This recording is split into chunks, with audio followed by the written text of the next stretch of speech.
سلامونه له پښتو نیوز څخه د نن ورځې وروستیو او مهمو خبرونو ته ښه راغلی. تورخم دروازه لا هم د بارلونکو موټرو پر مخ تړلې. د تازه میوو او سبزیو یو شمېر سوداګر وایي چې د تورخم دروازه لا هم د بارلونکو موټرو په مخ تړلې چې له امله یې دوی ته درانه زیانونه اوښتي دي. د سوداګرۍ او پانګونې خونې هم رسنیو ته تایید کړي چې لا هم د تورخم دروازه د بارلونکو موټرو پر مخ تړل شوې ده. د دې خونې یو غړي خان جان الکوزی وایي چې د دوی یو پلاوي تورخم د سفر کړی و چې د افغانستان لوري ته رامنځته شوي ټولې تخنیکي ستونزې پر خپل وخت حل کړي. خو د دې په خبره پاکستان له افغان سوداګرو پر دروازه د موټرو تیرېدو پر مهال د سیفټاپ په نوم یو تصدیق غواړي چې مخکې د یاد تصدیق غوښتنه نه کوله.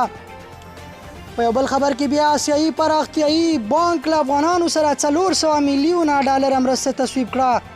د آسیایي پراختیا بانک له افغانستان سره د 400 میلیونه ډالرو مرسته تصویب کړه. دغه بانک په یو خپاره کړی خبرپاڼه کې ویلي چې ټولې دغه پیسې د ملګرو ملتونو ادارو ته ورکول کیږي چې مصرف یې کړي. په خبرپاڼه کې راغلي چې د دې مرستې له ډلې به 100 میلیونه ډالره د خوړو نړیوال پروګرام ته ورکول کیږي چې څه باندې 1.3 میلیونه افغانان تر پوښښ لاندې راولي او دغه راز 200 میلیونه ډالره یونیسف ته ورکول کیږي چې په 10 ولایتونو کې د 1.5 میلیونه ماشومانو ملاتړ پرې وکړي او پاتې 100 میلیونه د کرنیزو فعالیتونو پر ملاتړ لګول کیږي.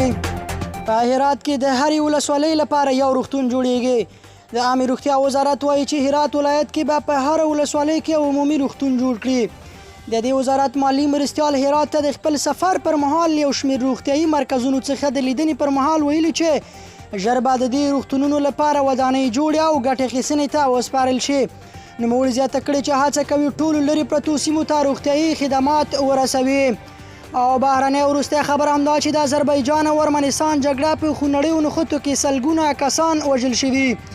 د 2 ورځو په تیریدو سره د آذربایجان او ارمنستان ترمنځ جګړه د روسیې د 16 ساعتو ځواکونو په منځګړیتوب د 800 کسانو تر وژل کېدو وروسته درېدلې ده.